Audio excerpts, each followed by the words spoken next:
Hey, now it's the Rob from 106.1 KISS FM, here with my tag team partner in podcasting. Hey, it's Eric Cornish with WKDQ. Welcome to the Enhancement Talents, where we talk all things wrestling. And, before we get started, actually, this just popped into my brain here. We talk all things wrestling, not just WWE. The local wrestling scene in Evansville is getting heated. That's all I'm saying. In the next couple weeks, we're gonna have to get some of these folks going. Sure, they're always welcome to come down. Yeah, there's. Let me just say, we won't go into specifics yet, but if you're a fan of local wrestling in Evansville, things are heating up again, and so we'll see if we can get some of the parties involved. Sure. To explain what's going on here. Does this involve some of the midgets that were in town this weekend?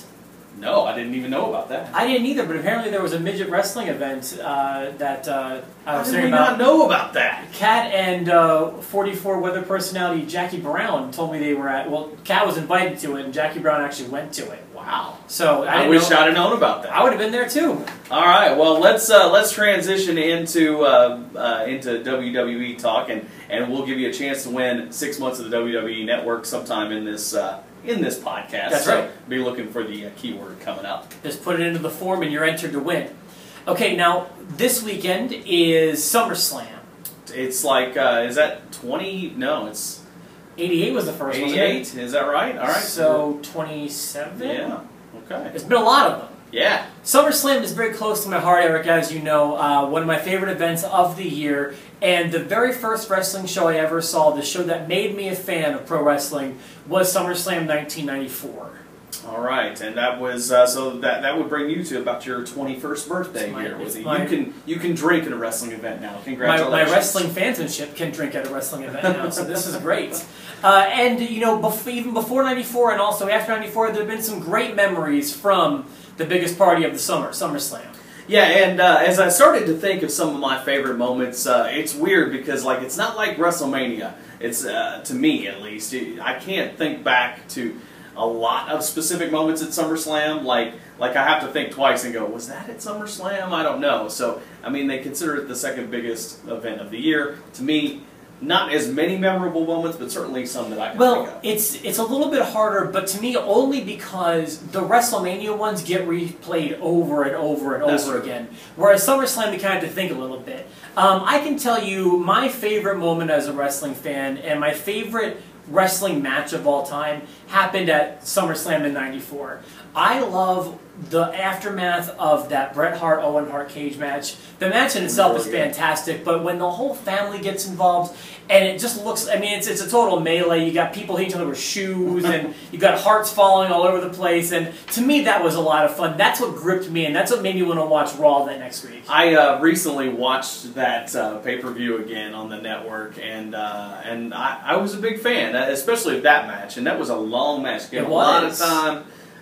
You know, and I think Bret was sick in that match, if I'm not mistaken. Yeah, it definitely was one of those highlights of that pay-per-view, which was otherwise not great. I mean, the Undertaker thing was. That was gonna be one of my other ones. You know, when I was a kid, it was kind of cool, but even I knew that's obviously not the real Undertaker. He's shorter, he's a little chubbier, you know. But for me, I had no. I mean, I didn't know one from the other. Right. I didn't know Undertaker from Adam, as they say, or Adams.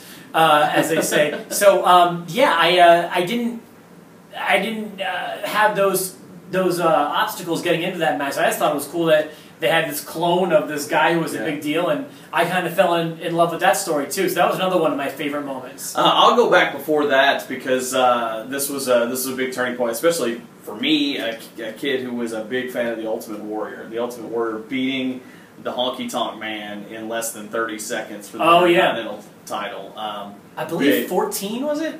Or am I mistaken? It was, I don't know. I mean, I just know Honky Tonk never got his jumpsuit off. It was just you know, he was hitting him with random clotheslines. Honky was doing a good job selling because the Warrior, you know, was just kind of all over the place. But I love his little hump motion when he wins the Intercontinental title too. That's the air hump. That's one of my favorites. Warrior. But it was exciting, you know, to be a Warrior fan and just to see him come out. You didn't expect him to be the mystery opponent. Yeah. With Beefcake being on the shelf. So anyway, that was a cool moment for me.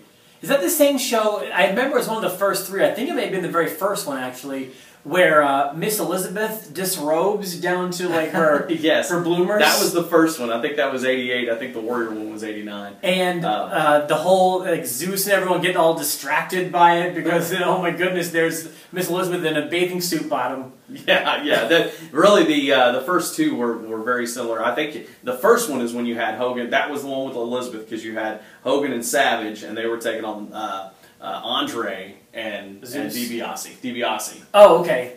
It was the second one when it was Beefcake and Hogan. Okay. And that was Zeus and Savage. I may have been mixing them up. So yeah, but yeah, I remember that too, and that's so uncharacteristic for Miss Elizabeth. Such a classy lady using her wiles to distract the opponents. I'm going to say one of my favorite SummerSlams of all time was 2002. I think top to bottom that card was really, really good. It got started with Kurt Angle and Rey Mysterio, yeah. And they brought the house down.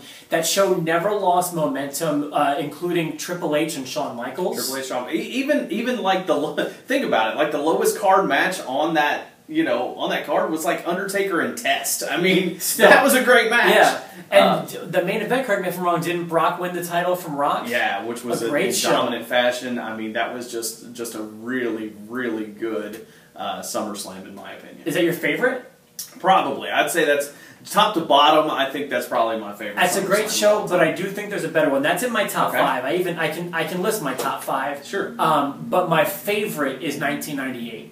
Okay. The Highway to Hell. Highway to Hell, yeah. Undertaker and Austin. You had a great ladder match with Rock and Triple H. You had a Lion's Den match with Owen Hart and Shamrock. There were some excellent... And that was at MSG, right? Yes. Yeah. And that was some excellent wrestling. And just a really fun show with a really, really loaded up roster. Just like so many stars and so many angles. And for me, such a fun time in wrestling. If I had to put my number 1, it'd probably be 98.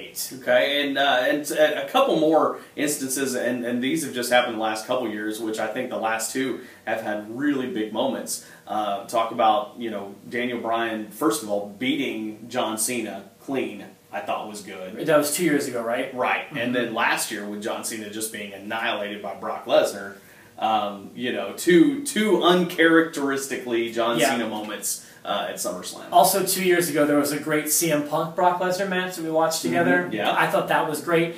Another one worth mentioning, the only one I have before 94, so I had to watch it retrospectively, was 91, which had the match made in heaven and the match made in hell.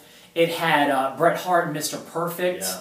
It had a match where the Mountie went to jail That's true, after wrestling Boston. Was there a cage match on that show too? I can't remember. That was 90. Okay, was the cage match with Warrior and Ravishing Rick Rude. That's the one I'm thinking of. Yeah, but still 91 from top to bottom, a very watchable show. So I like that one. Do you want more of my tops? Sure. Yeah. Let's see. I mentioned 94. I'm missing. Oh, 2004 had a very good one as well. 2004 had